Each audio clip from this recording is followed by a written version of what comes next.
Hello everyone, my name is Marco with Board Game Revolution, and today we're taking a sneak peek at Movie Empire by Stimulus Games. Now, just like the name implies, this is a movie-themed game that is about simulating the process of making a movie and releasing it out to the different markets, while still trying to hit all the trends for the season to maximize on money and to also get the coveted Golden Awards. Now, I know this monologue isn't going to really get me any of these Golden Awards, so let's go on to the game components.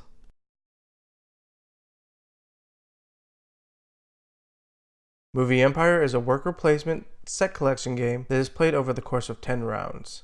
The objective of the game is to have the most points by the end and be crowned the movie mogul. The way you acquire points is by releasing movies to certain markets, hitting trends every round, and by accumulating the most golden statues. The components for making your movie are 4 game boards, 53 production cards, 21 script cards, and 11 star cards. Then you have Grumpy's office, 15 annual plan cards from him, his standee, and 3 black dossiers. For releasing a movie, you have 30 marker tokens and 10 golden statues, a first player token, 4 players tableaus, 16 production assistants, and 12 wooden markers.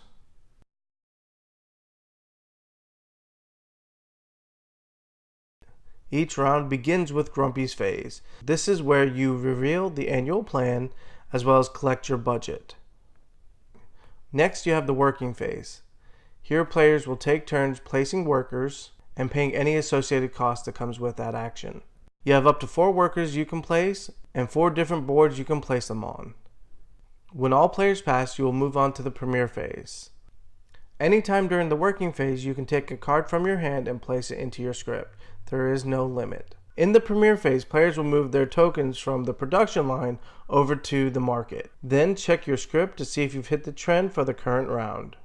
If you hit the trend, you'll score the points on the top left corner, as well as raise your loyalty up by 1. All other players will then lower their loyalty by 1. Finally, you will total up all the points that are attached to your script and move up on the score track. If you chose to premiere a movie but your script is not done, you can still release that movie. You will flip over your script card and count up all attached cards. And the award goes to the highest scoring trendsetter.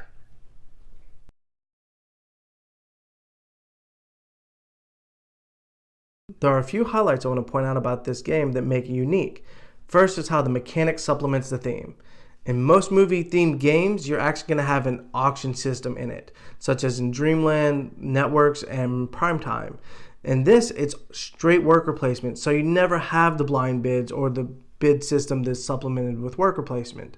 So it's refreshing in this type of theme, and I think it's going to be well received. The other thing I want to point out is the trend system and how it actually functions similar to the actual market is today. So not every movie is always going to be a success if it's released in spring, fall, winter, or summer. And how this trend system works is it gives you those benefits and you know what's coming up and how you're going to plan for those. So it adds a little bit more strategy to the game. Now, the last thing I want to point out is also the take that element. This is actually not required to play. You can take it out of the game completely and play it very casual. So you don't have to worry about, oh, this is a take that game, it's not going to be for me. That's fine. Just play it without it and it changes the game. Or if you want to play it with a take that element, or if you're very competitive with your friends, you put that in there and then you're really changing the board up with every play as long as you have one of these dossiers with you. So this is Movie Empire by Stimulus Games. Make sure to check it out on Kickstarter now. If you have any questions, put them down below into the comments, and we'll see you next time.